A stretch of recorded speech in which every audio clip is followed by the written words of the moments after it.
So I think definitely for other people starting small businesses, outsourcing small things that other people are experts in, it's really better overall. Like my economics teacher back in college always would say, specialization is always where you want to go. If a company can specialize in something, use their specialization to support your core business.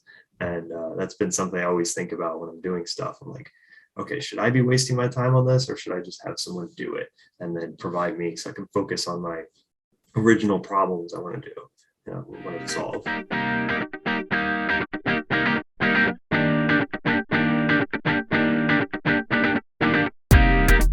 Welcome to the About That Water podcast show, where we help you build strong financial behaviors. And my name is Anthony, and I'll be your host today. And I have a wonderful guest by John Teabo. How you doing today, John?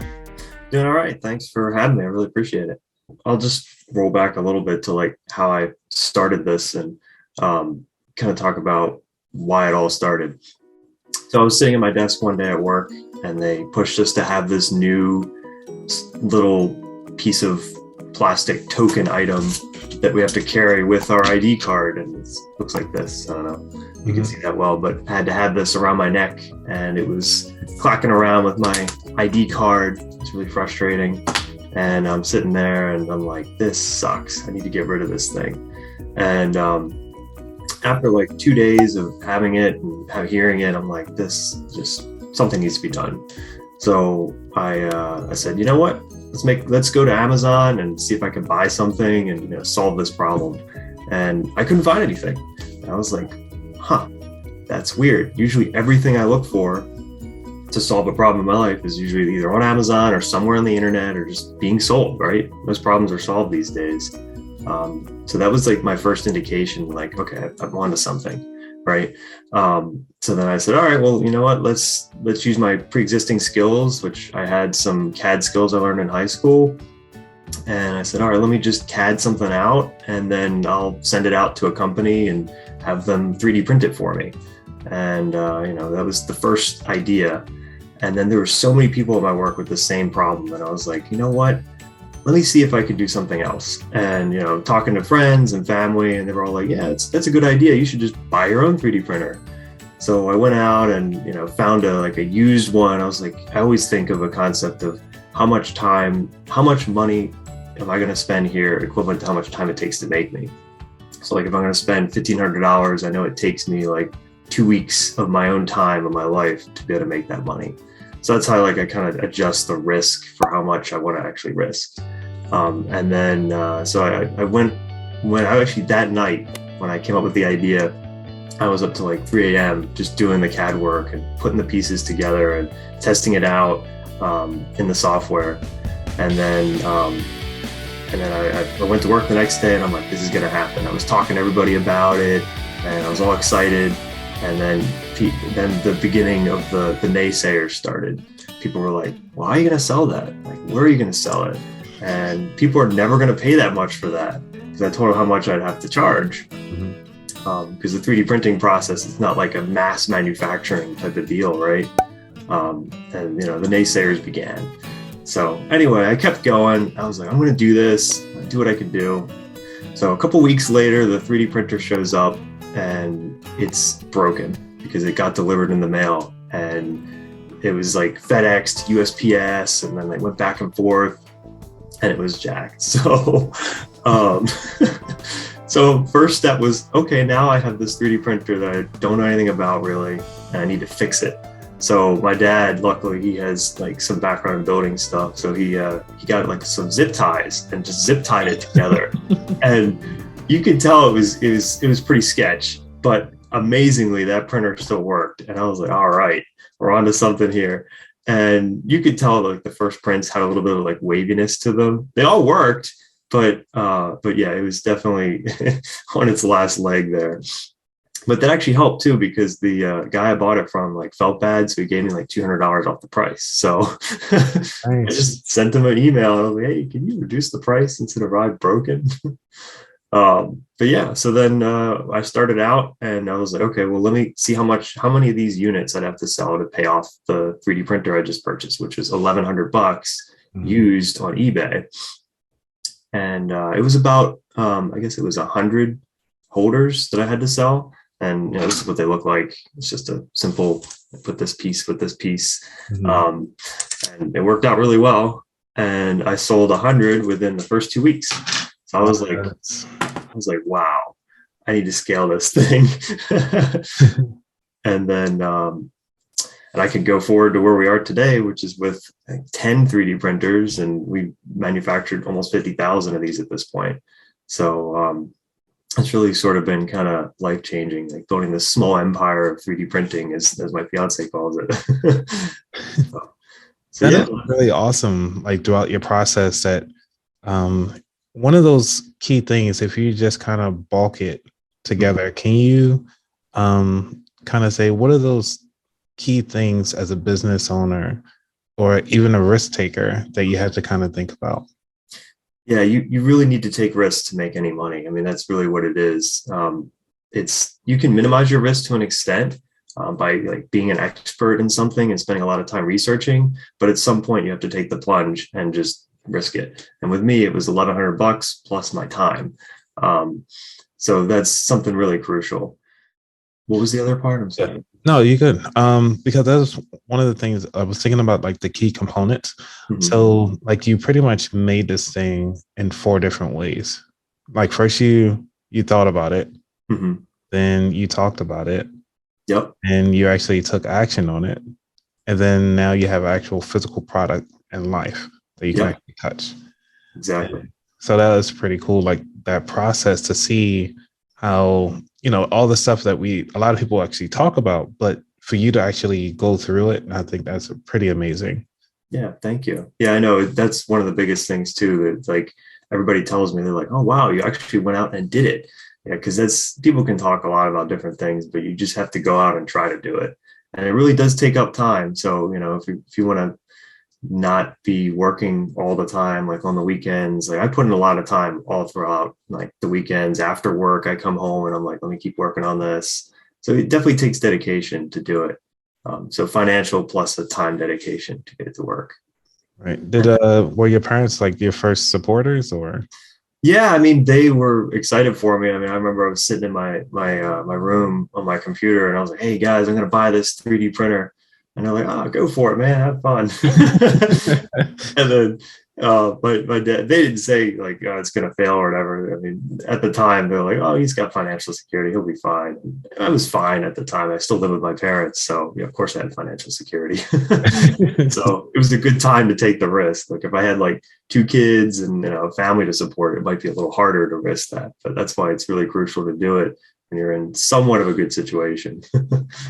And that's one of the things that a lot of us overlook is our risk factor when it comes to the finances, because that stability, a lot of us want to do great things, but a lot of us are always afraid of taking that plunge.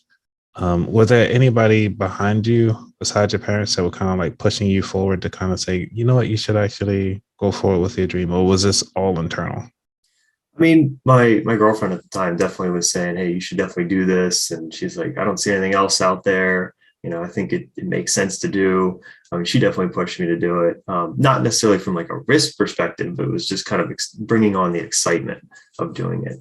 But you mean like from like a fallback, like, hey, don't worry about it. It's no big deal. Like, yep.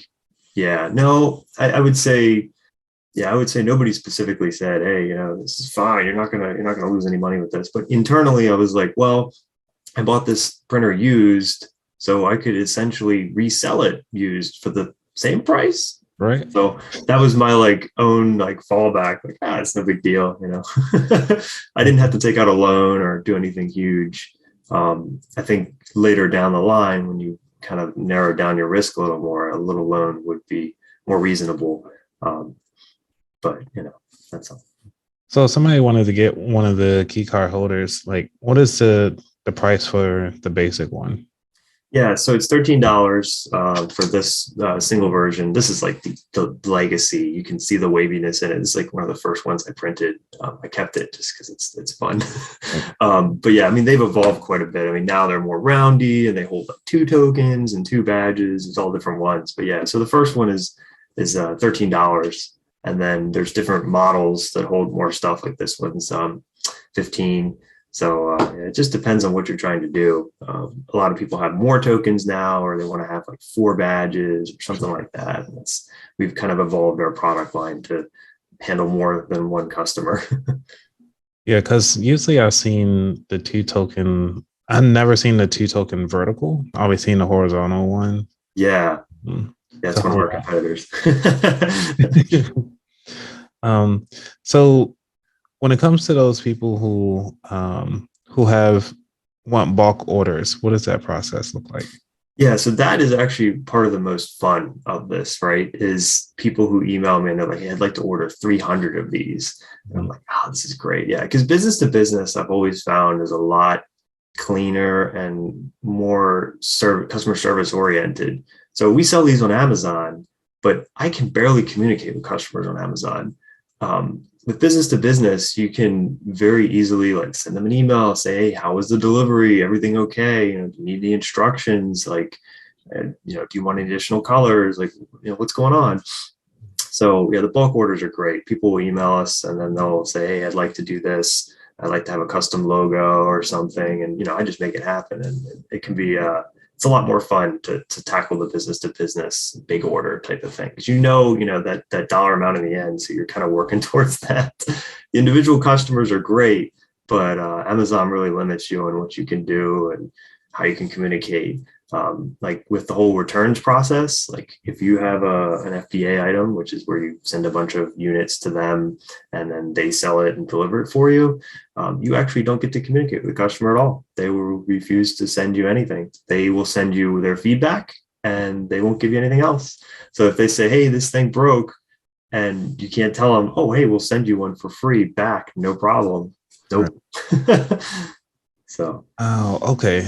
Well, I'll make sure I'll put a link to your store inside the show notes down below, so everybody who is interested and actually willing to purchase now can go ahead on and get a copy of it, or even just kind of go through your website and make sure that they can get one directly from you.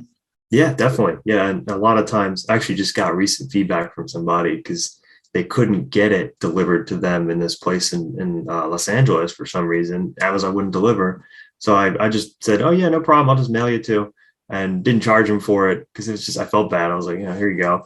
And then 2 years later, he sends me an email. I actually did a whole deal with them. I didn't know it was them. And they bought bought 300 of them. And then the last email we exchanged where I asked him, like, how did everything go? He's like, hey, I just want to let you know where I found you. And this happened 2 years ago, and you send me 2 for free because they wouldn't come to my area, and here we are. Now we made a good deal here. I'm like, this is great. So customer service goes a long way. I mean, just sending somebody 2 units, because it only takes me, it's a small amount to actually make these. So I was like, 2 units, no big deal. Get it to an area where people can kind of expand the interest. So that was really crucial. It's really focusing on customer service. You know what? I know we didn't dive into it. You got a few moments we can probably dive into the trademark process? Yeah, sure. Yeah, I actually used trademarkengine.com, and it wasn't that difficult, but they filled out the paperwork for me. But yeah, the key pieces are, you have your specimen of when you first used it at all, and then when you first use it in commerce. So you provide them proof that you've used this trademark somewhere.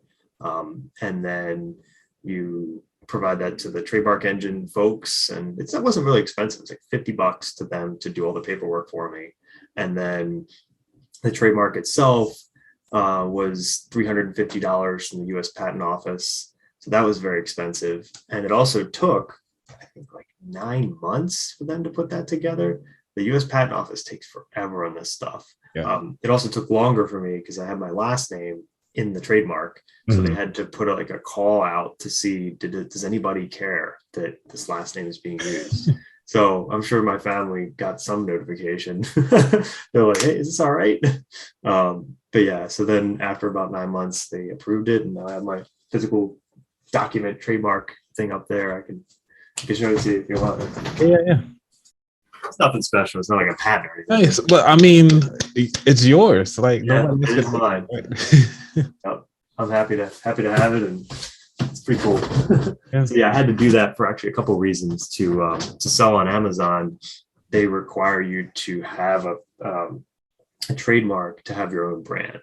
And having your own brand unlocks a lot of capabilities within Amazon. So that was my primary driver to do it. So I didn't do that until I think it was 2019 is when I started that process. So yeah, it took a while, but I had to do it and unlocked a lot of extra capabilities. And now nobody can use this name to sell a product like this. I definitely love it. Did you also trademark the patent it because the trademarks are different, but did you patent the holders too, or that's something different? Yeah, that's a great question. So that was one of the things I tried to do early on, was kind of patent the utility piece of it. So there's different types of patents, right? You have a utility patent that's like, hey, I want to put this token with a badge, right? But those are really expensive. And depending on what's already out there, when I had my product out there and I looked at the patent process, there was other competitors right away. And they said it wasn't novel enough to really, when I talked to the lawyers, they said it wasn't really novel enough to kind of put on all this money and effort and then go back and stop all these other folks. Right. That's when they recommended, hey, make a trademark, build a brand, and people will recognize the brand and you'll be able to sell that. So that's what they recommended. And really, I think it's twofold, right? It's building a brand, but it's also focusing on innovation and making new products to help people. But yeah, the folks, it was like $30,000 to look at a utility patent. So that was way too much money at the time. Yeah. There's also a design patent, which would have been like one badge, and here's the token holder, and here's the piece, and here's where it is, and here's how it connects. And nobody could do this exact one, but somebody could move this on the side and adjust it, and it would be enough of a variation to not have to do it. So that was certainly an option. But then also the other part that sucks about patents is, like, you're essentially slowing down progress. Yeah. So that's the thing, right? Like, if somebody wants to innovate, like if I made that utility patent, nobody else will be able to have a product like this. There would be no room for somebody else to make something better or anything. So I'm sort of against it. If something takes a lot of years of like research and innovation, sure, definitely focus on that. Or if you have a special design that's very special, and the actual design, how it is, really can't be tweaked super easily to still make it work, go for a design patent. And design patent's like $5,000, but it definitely can stop other folks from using that design. And if you spent a lot of time making that design, it can certainly be worth it, if you're going to make at least $5,000 back from whatever thing you're selling. Man, you got me thinking, like, because I actually went through a lawyer for my trademark, and it's been a year and some change since that. It's not completed yet. What? Yeah. And but because of the terminology, it's called About That Wallet. And it's just I guess because it's common language, they have to kind of put it through a more rigorous process. Oh, wow. So versus if I were to do my name with something else on it, I don't know. But I'm still waiting. I didn't even do the logo. I just did the wording. Yeah. I'm sure the logo will probably be a lot easier, but I might try this trademark engine and give them a shot just for the logo piece, because it seemed like the price is a lot cheaper. Yeah. I think I paid the lawyer, because it was just one-on-one, I'd say about $2,900. Holy crap. Yeah. That's a lot. But I mean, when I did my taxes, they took it and they wrote it off. So I was yeah, you can write off anything you buy. I mean, that's another whole concept too. Like, anything that's business related, you write off. Yeah. But yeah, that's a lot of money. Yeah. Trademark engine was great. I mean, you get to talk to a person. I mean, they have a layered approach, right? Mm-hmm. First person you talk to is like tier 1 support. Like, they'll get the pieces together. And then, once they have it all ready, then it'll go to the lawyer. But the fact of the matter is they have like a pool of lawyers, so they can reduce their costs on their time. Mm-hmm. And that worked out really well. I like Trademark Engine. They were helpful and helped me work through the language and make it great. And here I have my trademark. So yeah, I definitely recommend them. Definitely. All right. Well, I'm gonna give them a shot, and I'll let you know how it turns out, because figured. This again, my logo. If you ever follow me on About That Wallet on Instagram, I'll put up my original logo, what I thought it would be. and it was crappy. Oh, So I actually had to hire somebody to come up with this one, and I was like, it's a lot better than what I could come up with. outsourcing, right? Yeah. Yeah. Yeah.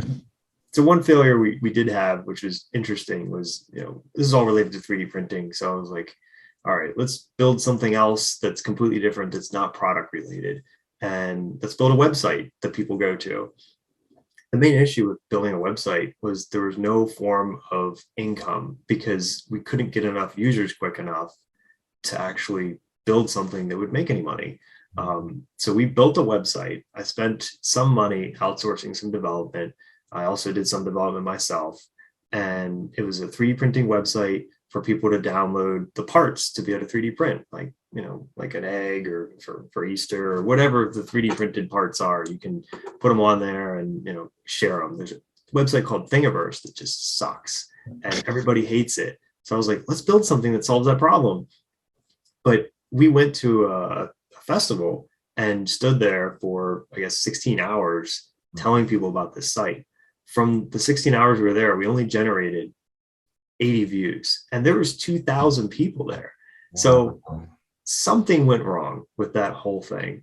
I don't know exactly what, but we paid for a table, we hung out, we talked passionately about everything. And, it was fun. I really enjoyed doing that. It was a good experience to try, but it was a total failure. And, I spent like $4,000 on development money, and the website's just a total miss. So it was a failure, but, we got back up and we said, all right, well, this was a good experience. We're not going to build a website again unless we have a better way to make money. So. Yeah, because right now what I use, well, obviously you're talking about some time back then, but now obviously they got the little free sites now, like Linktree and Flowcode, that you can actually build your linkable site. So you don't have to worry about all that, the marketing stuff. Plus with the QR codes, you can have it go directly to your site, get the views that way now. Is that something you want to get back into, or I'm not going to worry about it? Yeah, probably not. I mean, definitely. So the site was a little more complex, right? Because we had some actual computing that needed to be done for the parts, and being able to upload it. You have a database. Like, it's not as simple as like, building a Google site or something. You had to do a lot of like logic and putting pieces together. Like, I built a database schema. Like, I did a lot of work. I probably spent like a lot of time on this, probably like 4 solid weeks of like full 40-hour weeks, I guess you could say. I don't know. I spent a lot of time trying to build this damn thing, but it just didn't work out. And I probably won't do it again, just because websites, there's no product really other than the service of the website. And people on the internet don't really expect to pay for stuff that is already free. Even if it sucks, they still will go to it. And that's the thing. So really, it could be a good like way to spend money to reduce your taxes and maybe increase your business like purview, I guess. But that's about it from a website perspective, from my experience. It's hard to sell something from it. That's why I love the product business, because you can sell a thing. It's tangible. It's like, oh, hey, you want to buy 10 of these? All right, well, here's how much they cost. Right. The website, it's like, what do you charge them? Like a monthly subscription? Sure. But people hate monthly subscriptions. And if there's a free one, they're going to go do that. Yeah. So that's something that, and as people go through trying to start their business or figure out what it is, it's like, do you want to be in the service business, or like I said, it's a product making business? Mm-hmm. And it's easier, like I said, everybody loves tangible items, because like, as dumb as this thing is, this is what I talk to when I do my shows by myself. But it's like, it's something tangible, and I got it from a Happy Meal, because I used to go to McDonald's to get Happy Meals. You get everything you want inside Happy Meal, including happiness. Right. and having that tangible item is much more than, like, say, if you paid a service for me to kind of help out with like mapping out your finances for some reason, or just trying to talk about some of the behaviors, or you kind of feel stuck. That's not tangible. It's one of those intangible items, and the feeling of like, hey, you just did an awesome thing for yourself. So So yeah, we might have to talk about see if I can get some tangible items. Yeah, it's certainly another area of interest, and like you said, that is always another concept of like, are we a service business or are we a product business? And my parents, their example was service business, but I ended up not building one because I like vehemently did not want to do it Right. because they had a lot of people and had employees, and that's a lot of work and a lot of time dedicated. And then employees leave, and there's a lot of like turnaround, and you have people's lives to think about. Like they need time off, like situations happen, like there's all this other stuff. And when you're selling your product, it's just a thing, and just sell it.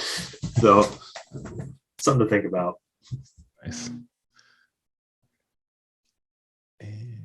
Now, do you so pretty much you mentioned earlier people can put their logos on it. So is this almost like a white label setup? What's a white label? Like white label is where somebody with the business, say for my business, I can actually say, hey, I want about that wallet printed on there without your logo being put on there at all. Yeah, no, absolutely. Yep. That can definitely be done. Yep. Yeah, and basically what we'll do is we'll take the logo and I'll do some CAD work. It takes me like 3 hours almost usually to get the logo to a way that can be 3D printed. It's a little complicated because you have to do things that 3D printers aren't really the best at, which is printing in multiple colors. And you have to like stack the layers so that it shows up with a color. Like here's a 3D print that has like 4 different colors. So you can see like it's all printed horizontally. So it can be done, but it takes a lot of time to kind of orchestrate what they have in their logo, depending on the complexity of their logo. But yeah, we have different logos we've made for companies. I'd say we've done about like 9 different ones already, and they've been bulk orders, so people buy like 100 of them. Wow. Okay, I gotta figure out like what do they do with them? What do they do with them? Yeah. So you have the logo. Okay, 3D printed. Did they ever tell you what they do with them? Well, I mean, these I'm sticking on the badges. Like they stick them like basically like it would be something like this where the logo would be just hanging underneath. Okay. So yeah, that's what they do with it. That's pretty awesome. So again, we were talking about risk earlier a little bit offline, and can you expand on what are the risks that you had starting up this business? Yeah, I mean, I had a lot of the financial piece was one, but then I also had to figure out like where am I going to put this printer, and where am I going to set everything up? How do I order filament? Like the material you actually make this out of. I also had issues with plastic material that wasn't up to par. I had to source material that had different strengths because 3D printing, like in general, is designed as like a prototyping type of deal, right? So that was a huge challenge, is trying to figure out what plastic can I use that won't break. So I printed a whole lot of them, right? And for a while, some of them would break and customers would come back to me. And luckily I had a smaller group at the beginning, and they would let me know, hey, this broke, can I get a new one? Of course I give them a new one, but I knew I had a problem. And so that was a big risk for me, is like handling that early problem, like of manufacturing. Like when you have a product that you need to like recall almost, what do you do? So I did a lot of time and research, and I finally found a material that worked for me. And it was really strong. Like you can hit this material with like a hammer and it doesn't break. It's truly impressive. Like it's great. And that's what the company prides themselves on. They made this polymer or plastic for 3D printing that enables you to then have 3D printing for actual manufacturing and for a real life product instead of just a prototype. And then later down the line, I got a little bit smarter and the manufacturing method, and just improving how fast things could be printed, and then also reaching out to the suppliers of the plastic and saying, hey, can I get this in bulk? And that was really where I started to see a lot of savings. And shipping's cheaper. I could get a whole lot of it for like almost 40 to 30% off, which is perfect. I knew I was going to use it all. So I just, started reaching out, and then I started doing that for everything, like envelopes to ship things, shipping labels, everything. Just started looking at it in bulk. So from a small business perspective, can you give them some of the tips and maybe some of the tips and tricks that you learned along the way to kind of help curve them starting their own business? Yeah, I mean, I would really focus on finding a problem that is niche enough, but not too niche, but also not too broad. You want that something kind of in the middle if you're going to try to build a small business. You can build a big business, that's fine too. But you have a ton of competitors if you get in the big business area. So if you find a niche market that not many people have really solved the problem, that's really gold. So look out there, look on Etsy, look on Amazon, look on the internet, see if anybody's done it, and look at your customer base. Is it going to be 500,000 customers, 5 million customers? What's it going to be? And you really want to kind of narrow it down. And then you have to move to market very quickly. I think that's a crucial thing. If you find a niche market that just changed, like one of the products we sold a while ago was a Peloton cell phone holder. And during COVID, there was a lot of sales of the Peloton. So we made a product very quickly to hold your cell phone on the Peloton. Now that product is since dead for me because there's so many competitors, because all the other companies said, oh, wow, this is a great market. Let's jump in, let's innovate. And they have teams of people that can go in and actually make a product. So they very quickly innovated me out of the business. So I think it's real crucial to find something that's kind of niche enough, or if it's something really, really big, dedicate a lot of time to innovation. Because that was one of my biggest mistakes is I made that product and focused on just selling what we had. If I would have innovated and had a better product, maybe some of the competitors wouldn't have, been able to compete with me. But in the end, that's what I should have done looking back at it. So from a small business standpoint, definitely focus on finding a middle ground niche market. Now, do you still have those holders available in your store? Yeah, absolutely. Yeah. So we sell, for simplicity, the Peloton ones. Yes. Yeah. No, they're on Amazon. Yeah, they're there. We only make one sale a week now for those. So it's definitely slowed down, but that's okay. I mean, I accept it. I mean, I would say we probably made $40,000 net of sales from that holder. So I'm good with that. That was a temporary product. It helped me. I put down a down payment for a house. Right. That was great. So certainly an option, but you have to get to market quickly and you just have to run with it. If you don't, really get it out there fast, then somebody else is going to hop in, Yeah. So let's talk about the financial aspects of it. Because you talked about how you got started and we talked about some of the risks that you've been through. So now let's talk about what did starting this business and pretty much going after your dream of solving a problem allowed you to do. Yeah, no, it's really helped me a lot. I mean, like I said before, it helped me put down a down payment on a house. I bought the house, of course. And now I'm actually, working with my fiance and we're building a house. So we've definitely made more money than we could have before with this business. So I think it's made a huge difference in that. I bought a Tesla, so that was pretty cool. Nice. I put down a large down payment for that, which is great. People are like, oh, how much did you put down? I'm like, oh yeah, it's this amount. And they're like, oh wow. Yeah. So that's been good. And it lowers your monthly payment. So that's made me happy.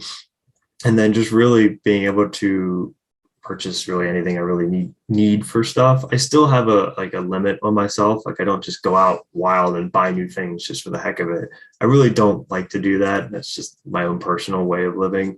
I really look at do I really need this thing? So that's also helped. I save most of the money that I earn. Then I really want to think forward, to the point of retirement in the future. If I'm going to make this money now, I might as well focus on reducing my debt, for the house and stuff, and not having a car payment, all those type of things. But yeah, it's been helpful to my financial part of my life for sure.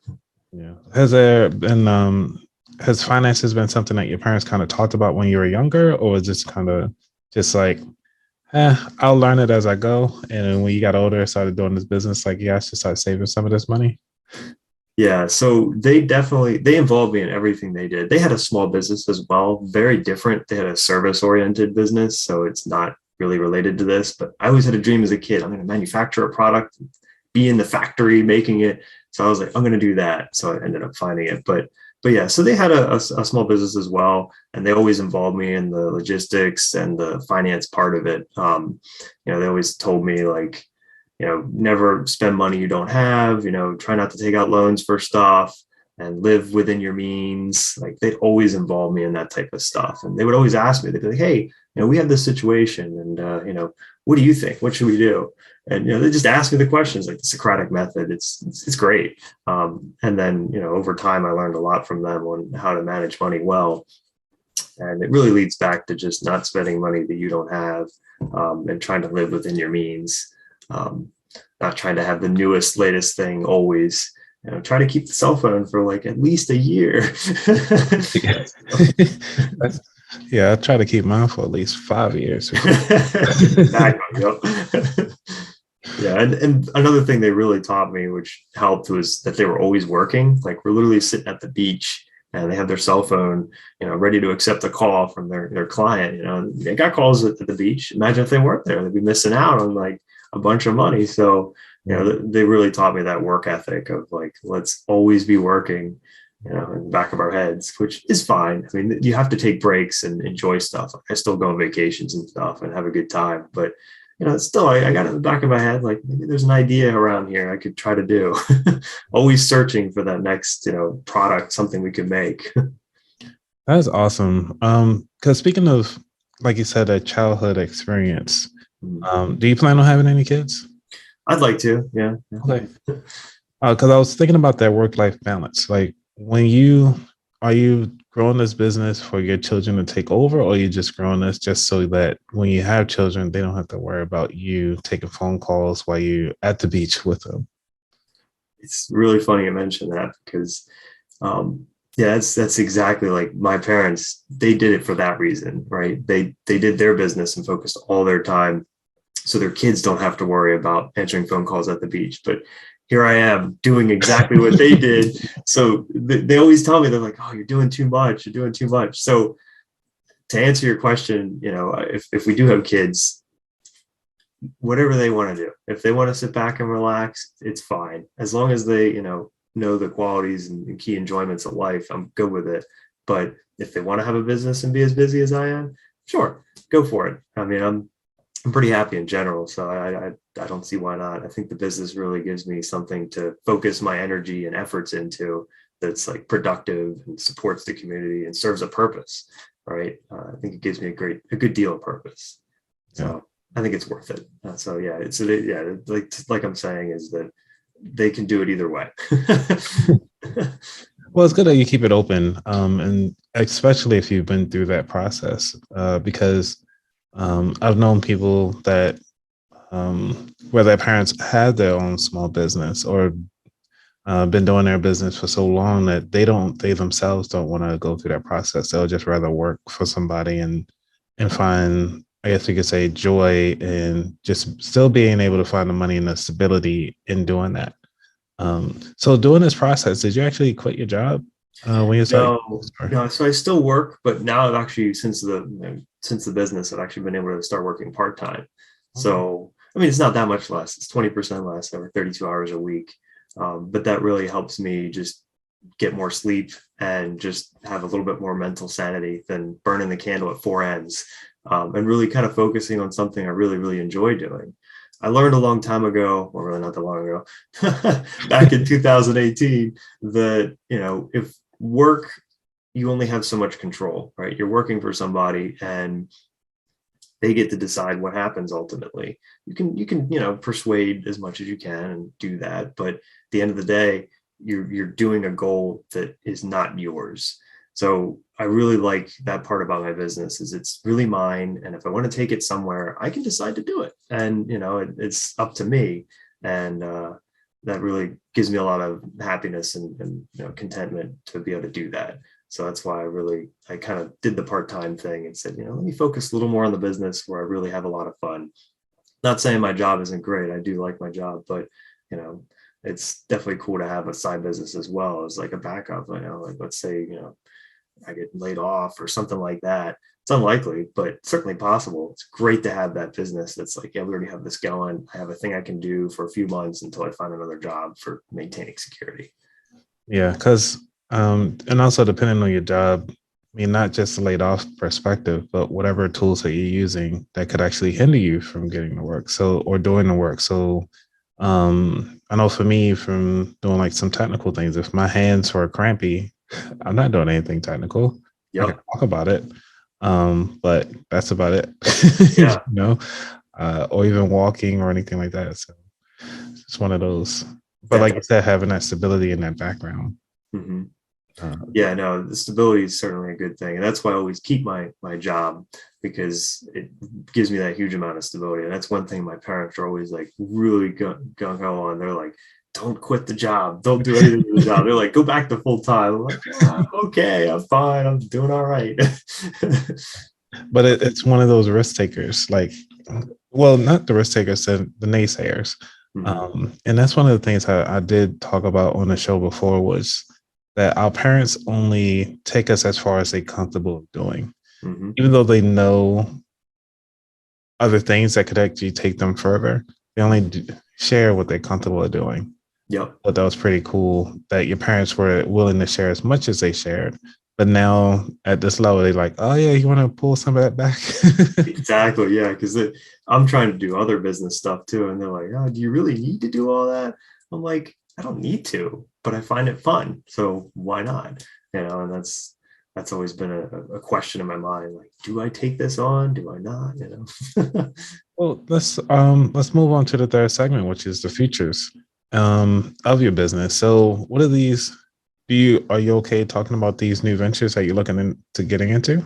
Yeah, sure. Yeah, I can definitely talk about it. What would you like to know? Yeah. Like what is a new venture? What's the next venture? Yeah, so part of this business is the 3D printing the plastic parts, right? So one of the things I've been looking into lately is actually making the plastic that makes the parts, right? So I always think of like a vertical integration, like what do we do next to be able to support the business we have?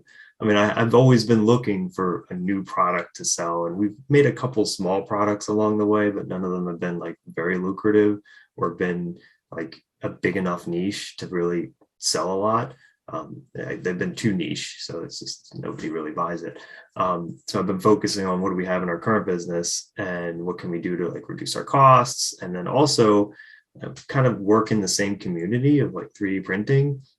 So I really enjoy that community, and part of this process, I've gone to different events and just had a blast at these events with 3D printing. So I really enjoy it. I've learned a lot about 3D printing. So I'm like, okay, well, what kind of product could I do? So let's make the plastic that makes this stuff. So that's been a new venture I've been spending about a year and some change on actually making a machine to be able to make the plastic. So I've done a lot of research and talked to a lot of companies who already do it, and just hear about what they're doing. And we work on it 1 day a week. I have a coworker who's also interested in 3D printing, and he's always there helping me out. And we're just engineering this machine to build. And I can send you a picture of it, and you can, Oh yeah, you can put it definitely. up later. Just like I'll send you a picture of my 3D print farm area. But yeah, so we're trying to make the plastic and trying to sell it. And we actually have an event in October to go to where we're going to try to launch there and say, hey, here's our plastic, and you can use it for your 3D printers. And our differentiator is we're going to make smaller quantities to sell to people. So right Mhm. now you have to buy like a full kilogram, which is quite a bit of one color. So one of the first things I always wanted was like, I want to have all the colors. So we're going to make it smaller. We're going to go with a quarter of the size of that, 250 grams, and then sell a bunch of the smaller spools. So the margins are tight, but we'll have like a 40% margin, which is just there on the edge of like being profitable. So I think that'll be fun, and it's related to what we already do. And I'm hoping that I can also make my own plastic to support my own business, and then we can reduce our costs. So that was the original goal with it. But then I'm like, you know what? Let's just sell it. So You want to sell the whole business? no, sell the plastic Oh, sell itself the to plastics. other Okay, people. gotcha. Yeah. Because at first I was like, okay, let's do it for just supplying the plastic for my own parts. But then I was like, yeah, no, let's sell it to everybody. Because it's really this business of the plastic and making your own is really benefited by buying things in bulk again. So it makes it a little harder for me to buy all this plastic for just my own business. So that was the point where I said, okay, we need to probably sell this. That's really a good way to do that. And then you can also outsource as well. Back to the white labeling piece, which is like, hey, this company is like, hey, you just, for me, it's like, say, for instance, if I just want to make 3D printed About That Wallet logos, and I'll just kind of say, hey, whenever, every time somebody order, I'll just ask you like, hey, can you just make like 300 of these and to go that route. One of the things I went to this, it's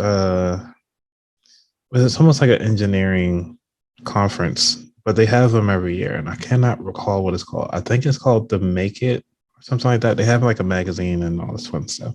Maker Maker Fair? I think so.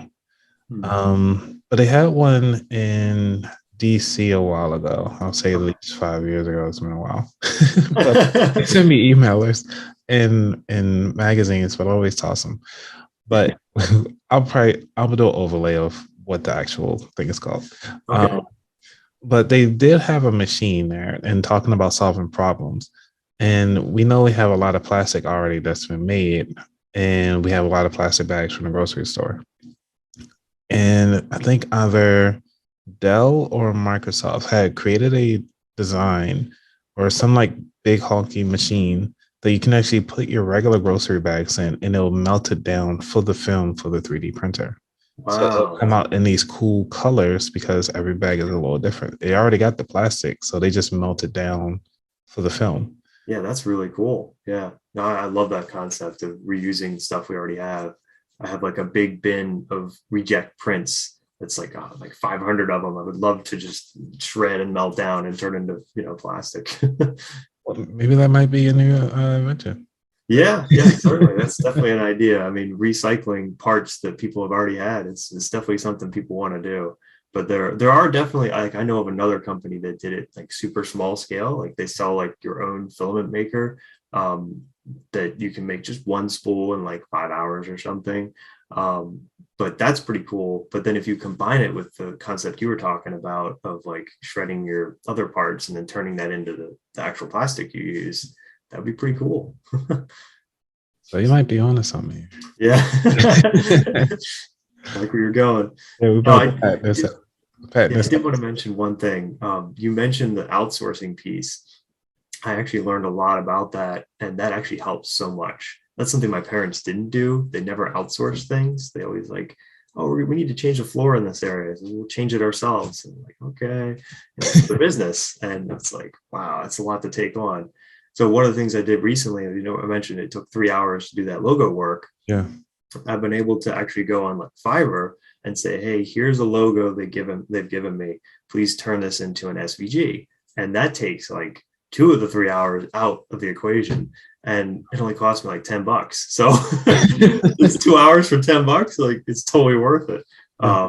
So I think definitely for other people starting small businesses, outsourcing small things that other people are experts in, it's really better overall. Like my economics teacher back in college always would say, specialization is always where you want to go. If a company can specialize in something, use their specialization to support your core business. And that's been something I always think about when I'm doing stuff. I'm like, okay, should I be wasting my time on this, or should I just have someone do it and then provide me so I can focus on my original problems I want to do, want to solve.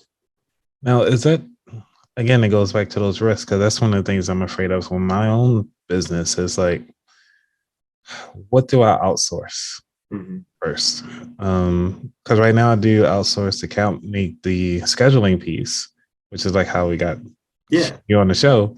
Instead of me just sitting here and like, oh yeah, hey, what do you want to do? And set up the schedule and all this fun stuff. Just let a whole nother company that specializes in it to do that part. But what, I guess you could say, how do you decide on what to outsource? Yeah, I guess it may sound strange, but like, what brings me joy? What doesn't bring me joy? Right? That's really kind of the first decision factor. And then the next one is like, how much is it going to cost? Right? Like if it's going to cost me like an absorbent amount of money to outsource this thing, I'm not going to do it. like, for example, like the CAD to do all this. I Mhm. mean, sometimes I love it, sometimes I don't. But if I outsource this, it's very expensive for somebody to do this design work. So it just, at that point, it's not worth it. So yeah, so cost and does it bring you joy is what I would choose. I love that. That might actually be the topic of the show. Okay, sure. I wanted to ask you because I love pod decks, and I'll try to ask one question based on pod decks. Sure. Have you ever heard of pod decks? No. This episode is powered by Pod Decks. Pod decks are unique interview questions and episode starting prompts in the palm of your hand. So whether you're a new podcaster or existing broadcaster looking to grow your audience and have more meaningful conversations, you're going to want to check out Pod decks. Now, if you want to get 10% off your order right now, you can go to poddecks.com and type in coupon code. What's the code? Yes, that's the code. Check out poddecks.com. Take your podcast to the next level. There we go. Entrepreneurial secrets. That's a good question. So, what is your biggest goal for this year? Let's see. It's more of a personal goal than a business goal, but my plan is to build. My original plan for this year, I'll go with the original plan, was we were going to have our house built, and I'd like to build a solar array so I can power my 3D printers with this solar thing. So I can kind of say, hey, this full business is running off of completely renewable energy. That was my original cool goal for like using business money to support the business and then also do something green for the environment. Always had an interest in solar, so that was my goal, was like get the house built, build this solar array, and then power the full business with this solar stuff. And then you can recycle bags at the same time. Yep, exactly. That's a new goal that's next year's goal. Yeah, that was one of my biggest goals. I mean, for the business at least. Other than that, I mean, the idea thing will just come when it comes. Like a new plan or new idea. I just got to put myself out there, travel more, do something to kind of bring the idea to me. I like that you're keeping your business modular, but still keeping the core product going. So Yeah. you never lose that sight. Exactly. Yep. That has helped me maintain and keep the customers happy and really focus on what they need. And I've done a lot of modifications and tweaks for different people. And then I'm like, okay, what's the cool idea? Let's sell this new idea. These are kind of basic questions. I'm sure you probably get these all the time. Sure. This one is a good one. Do you belong to any business groups or masterminds that help you on your entrepreneurial journey? No, I don't. I don't know if you consider like business, like, because I'm part of I guess I'm not part of it, but that 3D printing festival that I talked about before, like I'm always interested in that. I always attend that when it's available. Like, it's not really a business group, but it's the realm of business that I work in. And I definitely am always part of that community, and I really enjoy that community. I go around and talk to everybody at the festival. So that's one thing I do, but yeah, I'm not part of any like formal business, like carry your business forward, like how to find money stuff. Yeah. Well, because it's one of those awesome questions to ask, is because it's like, do you need a community? Yes, but does it have to be like all like in a different mindset? And that's why I always think about, like, when you start these groups, just focus on what you love doing. Mm-hmm. Everything will just kind of work itself out. Exactly. Yeah, you can't say that better. Like, that is perfect. If you focus on what you love doing, the other pieces, you'll find the money, you'll find the place, you'll find the time if you really love it. Because if you find, like, I mean, I always bring up the need for like crackheads. Like, they are always broke, but for somehow they find the money to get high again. It's true. That is a very good point. Yep. It's a morbid one, but yeah. All All right. So that was for pod decks. For those of you who actually want to get your own pod decks, use the promo code WALLET and you actually get to save 10% on anything inside the store. So you can just go to poddecks.com. All right. So we're down to the last segment of the show, which is the final 4 questions. Are you ready, John? Absolutely. All righty.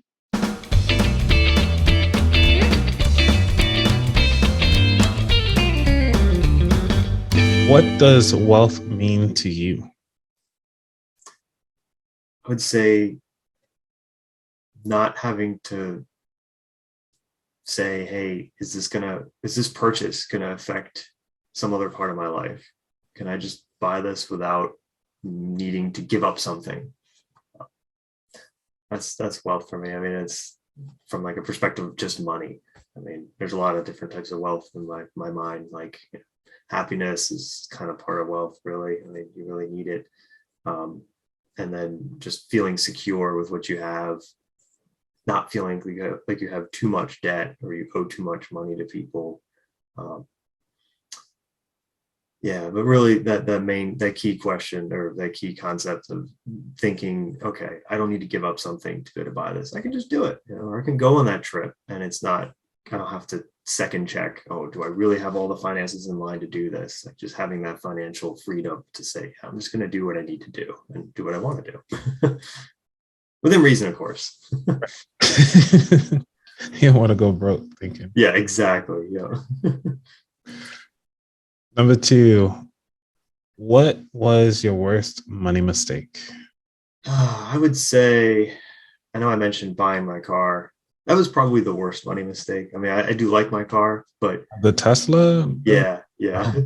It's just so much money to spend on a vehicle to get you from point A to point B. So like it conflicts with my core concept of like spending a lot of money on stuff that will actually do something for you. But it does get me to work. It gets me around. So it's worth it. But I could have spent a lot less on something. So that was probably an illogical way to spend money. What is your favorite financial or non-financial book? I don't have a financial book, but I do have, actually I do have one. It's like 5 Steps to Become a Millionaire. I used to read it when I used to go to the beach. Mm-hmm. I don't know if it's exactly that. I have the book. I can send it to you and you'll be able to put up a picture and show it to people. But yeah, that was one of the few books that I did read that are kind of entrepreneurial. Cool. Was there anything like good takeaways from that, or? Most of the book really focused on like doing things that you love and like customer service and really finding a good problem to solve that's like worth a lot, that will bring you financial wealth. So yeah, that's the core goal, is like doing what you love and then bringing you like finding an idea. Really, I think that's one of the key pieces that I got out of that book. I couldn't sum it up for you. It's been a while since I read it, but those are some little tidbits from it. Nice. Yeah, I'll definitely put this in the show notes for people who just kind of want to take that challenge on, because that's the whole purpose of the show, is about financial behavior anyway. Mm-hmm. And kind of help you build those, as you could say, the confidence in your choices. Absolutely. Yep. That's a great way to put it. All right. This is one of my favorite questions, which is, what is your favorite dish to make? It's this thing called chicken puffs that my grandma made from the back of a Philadelphia cream cheese. Mm-hmm. It's Pillsbury crescent rolls with cream cheese, onions, celery, and a little bit of mayo inside of a crescent roll, and chicken, of course. So delicious. Yeah, and I always have good memories of my grandma making that. And it's funny that she found it on the back of a Philadelphia cream cheese, because it uses an entire stick of 8 ounces of cream cheese. So like, how do we get people to use a full thing of our product? We'll give them a recipe that lets them use the whole thing. So yeah, I thought that was kind of cool. It's a good business idea from their part. So how do we get people to use our product more? Okay, let's give them a recipe on how to use the whole thing. It's pretty wild. But yeah, that's my favorite dish. I actually have a YouTube video on how to make it. You do? If you want, yeah. Oh, yes. Yeah, the full steps on how to do it. I have a terrible haircut, So please ignore that. But but it's a great recipe. Yeah, I would love to see that because maybe somebody else out there got a full stick of full stick of cream cheese. If you don't like cream cheese, forget it. But most people love cream cheese. So yeah, I can see why they use mayo, because I use mayo instead of butter. Because it actually has the same properties, but it doesn't leave that greasy feeling. Yeah, no, absolutely. Like applesauce is also a good replacement for butter in some recipes, or like baking. It's crazy how you can take something that's less healthy and just replace it with something that's really healthy. You know what? I'm thinking about it now. You already solved your own problem when you're talking about your spindle. Mm-hmm. If you give your spindle with instructions on things you can make with this full spindle, there you go. Yep. You give them a little flash drive with like parts to make right there. Yeah. No, that's a good point. We're gonna sit here and come up with ideas all day. yeah, we could do that, man. Yeah, it's a concept that I guess we learned from Philadelphia cream cheese. Is with your product, make sure people can use up your product right away and give them the steps. Just imagine if every business did that. I always, I drink on my live shows. But imagine if on the back of a bottle, or you get like a card or something like that to say like, hey, make your party great with this recipe on how to use our product. Yeah, like a mixed drink. Like, hey, you're drinking, orange juice, and it's like, oh, here's a recipe to make this super special, mimosa or whatever, or Mountain Dew. If you're drinking Mountain Dew, it's like, oh, hey, you can make this cocktail with this, and it's delicious. So proud.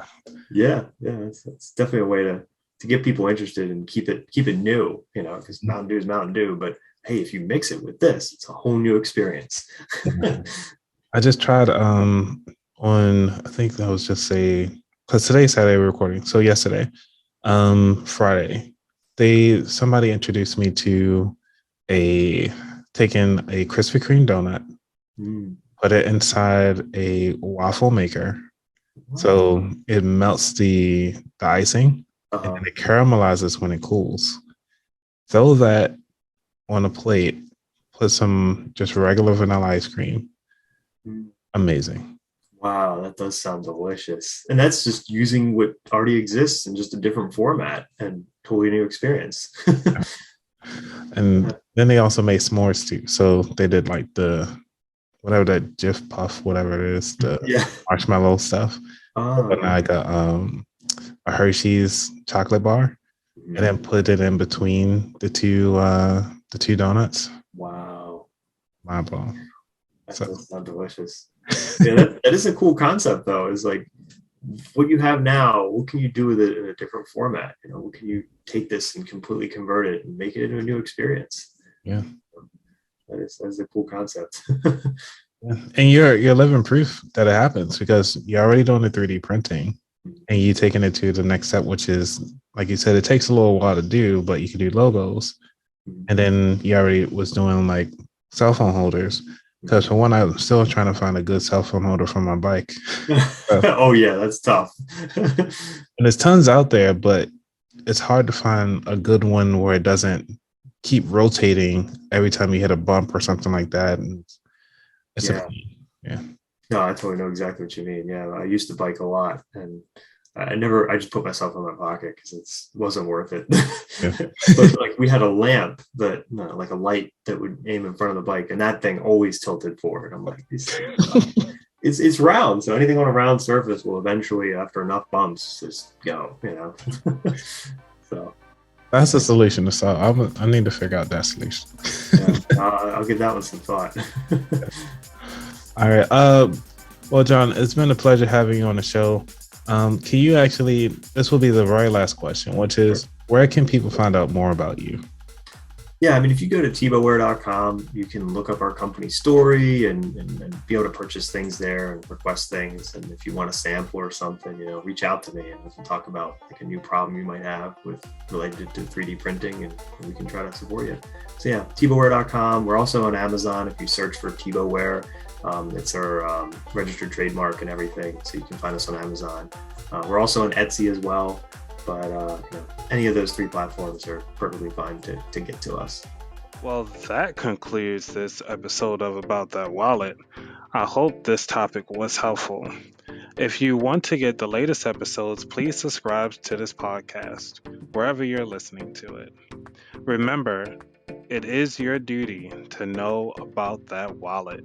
Take care, be safe. I'm out. Peace.